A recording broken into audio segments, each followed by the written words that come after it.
Hi guys, good afternoon and welcome back once again to the EdWord. I'm your host Eddie, and in today's video I will be discussing what I thought of the latest and super shocking episode of Evil, our favorite Paramount Plus show, which dropped its newest episode today. I just got done watching it, really enjoyed it. Before I get into all of that, of course, as usual, like all of my episode reviews, especially for shows like this one, this is a spoiler-filled review, so if you're not caught up on Evil by the latest episode of Season 3, which is today's episode, you do not want to keep watching or listening, as I will be going into spoilers, plot details, shocking reveals, all that jazz. That being said, you have been warned. Let's get right back into it. So, once again, we had a case where it was more of a human threat than a supernatural threat. Like, for a while there, it was starting to look pretty supernatural or demony, with all the demonic activity going on, all the paranormal activity stuff happening, being caught on film and whatnot. But it turned out just to be a very sick woman who was hurting her own children just to get attention. And sadly, that is a very real thing. Like, unfortunately, as terrible as it sounds, there are parents out there who are so mentally ill. I don't know if it's a narcissistic personality disorder or if it's someone who just craves never-ending attention, but some people will use their own children to get attention, to get pity and sympathy and attention from everybody else. And unfortunately, for the two boys in this episode of this show, that's exactly what happened. But thankfully, our heroes were able to figure out, put a stop to it, and hopefully those boys are out of that crazy woman's care and in a much better place now, because damn. Because at first I thought, what's she doing hovering over him? Is she the one who's actually possessed? Oh no, she's going to scratch his back with the tongs, or not the tongs, but it was some kind of cooking device, a sharp cooking device or something, I think. Oh, that was ouch. Ouch, ouch, ouch. And then on top of the team investigating a new case, we got a pretty big plot reveal that it turns out Kristen's husband never made it to Nepal and is actually being held captive by Leland and his mother-in-law. And it turns out Leland is the one who is on those garbled, poorly transmissible calls back and forth between Kristen and her husband, and apparently it's Leland who's providing the voice or the words, even though the voice is her husband's and it's his face as well. It looks like he's using some kind of deep fake technology or something like that to make it look like he's in the base camp in the mountains or something. But it turns out he never left. They've had him captive this whole time, and they've got him in some kind of weird paralysis or stasis where he can't talk or move or nothing. All he can do is nod his head. Yikes. And it's so sickening how his mother-in-law is going along with it. Of course, maybe it's not that shocking. They clearly did not like each other or got along very well.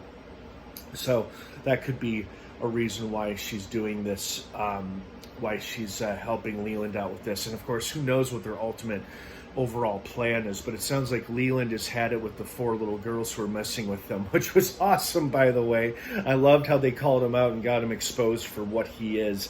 Although, unfortunately, even though his ties with the Catholic Church have now been completely severed, it's not going to stop him from doing all the evil shit he's been doing since season 1. So his affiliation with the church may be over, but it's not going to stop him. But it was nice seeing him get called out and exposed for what he was on that children's video game website thing or whatever. So hats off to those little girls, because they are damn clever and smart. So that was awesome.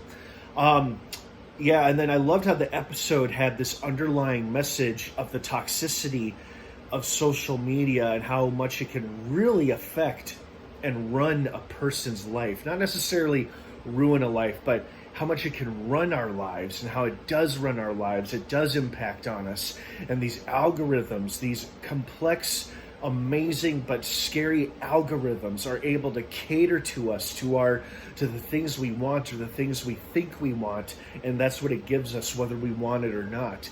And I loved how all 3 characters went through their own little social media addiction before they all finally broke their cycle at the end of the episode. And it was providing commentary, I think, on TikTok and other social media apps as well. I mean, there are a lot of good, fun things about social media, but unfortunately, it's a double-edged sword. There are a lot of really bad, toxic things that we're probably not even aware of. Well, some things more than others, but it's a double-edged sword. You know, you got the good and you got the bad, and you could say that about a lot of things, but that especially applies to social media.